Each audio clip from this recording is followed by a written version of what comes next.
Hello everyone, আসসালামু আলাইকুম। তোমাদেরকে আমি একটা কথা বলতে চাই, তোমরা সকলে মনোযোগ দিয়ে শুনবা। আমার এই ভিডিওটা যদি তোমাদের কাছে চলে যায়, কেউ স্কিপ করবে না, ধাক্কা দিবে না, এটাই তোমাদের কাছে অনুরোধ করি। আর যারা যারা তোমাদের ভিউ ডাউন হয়ে যাচ্ছে, রিচ এঙ্গেজমেন্ট ডাউন হয়ে যাচ্ছে, সকলকে বলবো আমার ভিডিও তোমার সামনে গেলে অবশ্যই ভিডিও রিলেটিভ গঠনমূলক কমেন্ট করবা, 5টা রিপ্লাই করবা, 5টা রিয়াকশন দেবা। ইনশাআল্লাহ তোমার রিচ এঙ্গেজমেন্ট ভিউ ঝড়ের গতিতে হুড় করে বাড়তে থাকবে ইনশাআল্লাহ। আমি এটা নিজে এভাবে করি, আমারও এভাবে হয়েছিল। তারপরে আমি এভাবে যখন প্রতিনিয়ত কন্টিনিউ করি, আমি যে সকল ভাই বোনের ভিডিও আমার সামনে চলে আসে, আমি কেউর ভিডিও ধাক্কা দিই না, ভিডিও রিলেটিভ গঠনমূলক কমেন্ট করি, রিপ্লাই কমেন্ট করি। ইনশাআল্লাহ আমার রিচ এঙ্গেজমেন্ট সব কিছু ঠিক হয়ে গেছে, ঝড়ের গতিতে বাড়তে আছে। সকলকে আমি অনুরোধ করব, তোমরা ফেসবুক প্ল্যাটফর্ম এমন একটা জায়গা, এটা হচ্ছে ভালোবাসার জায়গা ভাই, এটা কোনো হিংসার জায়গা নয়। আমি যদি হিংসা করে তোমার ভিডিও স্কিপ করে ধাক্কা দিয়ে চলে যাই, অবশ্যই তুমিও একসময় আমার ভিডিও তোমার সামনে চলে গেলে ধাক্কা দেবা ভাই।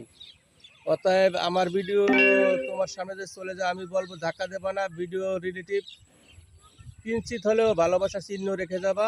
তাহলে আমার পরিবার থেকেও তোমার ভিডিও যখন আমার সামনে চলে আসবে, অবশ্যই আমিও কিঞ্চিত পরিমাণ হইলেও তোমার পরিবারে ভালোবাসা দিয়ে যাব।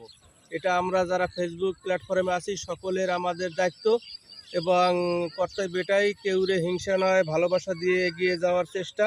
আমি কিভাবে ভালোবাসা তোমার কাছে পাবো অবশ্যই তুমিও জানো, আমিও জানি। আমি কি কারণে এই ফেসবুকে আসছি, অনেক বড় আশা নিয়ে আসছি। এই ফেসবুক থেকে ছোটো থেকে আস্তে আস্তে অনেক এমন সময় আসবে তোমাদের ভালোবাসায় বড় হব, এবং তোমরাও চাও আস্তে আস্তে করে সবার ভালোবাসা তিল তিল করে একসময় বড় হয়ে যাও। অতএব যদি হিংসা তুমি করো বা আমি করি, তাহলে তুমিও সফল হইতে পারলা না, আমিও সফল হইতে পারলাম না। এভাবে তোমরা প্রতিনিয়ত করবা, কেউ কখনো হিংসা করবা না, সবাইকে সবাই সাপোর্ট করবা, আমিও সাপোর্ট করবো। আমি এমন এমন কন্টেন্ট ক্রিয়েটার আছে যারা আমি তাদেরকে ভালোবাসা দেই, অথচ আমি তাদের কাছ থেকে ভালোবাসার রিপ্লাই পাচ্ছি না, তারপর আমি মন খারাপ করি না ভাই। কারণ মন খারাপ করলে আমার লস। আমি 5 দিন যদি ভালোবাসা দিই, একদিন সে হয়তো ভাববে যে এই ছেলেটা আমার প্রতিনিয়ত ভালোবাসা দেয়, ওর একটু ভালোবাসা দিয়ে আসি পরিবারে। এটাই, যদি সে 5 দিন আমি ভালোবাসা তার পরিবার দিছি, এখন পর্যন্ত দেয় না, এই জন্য রাগ করে তাকে আনফলো করা যাবে না।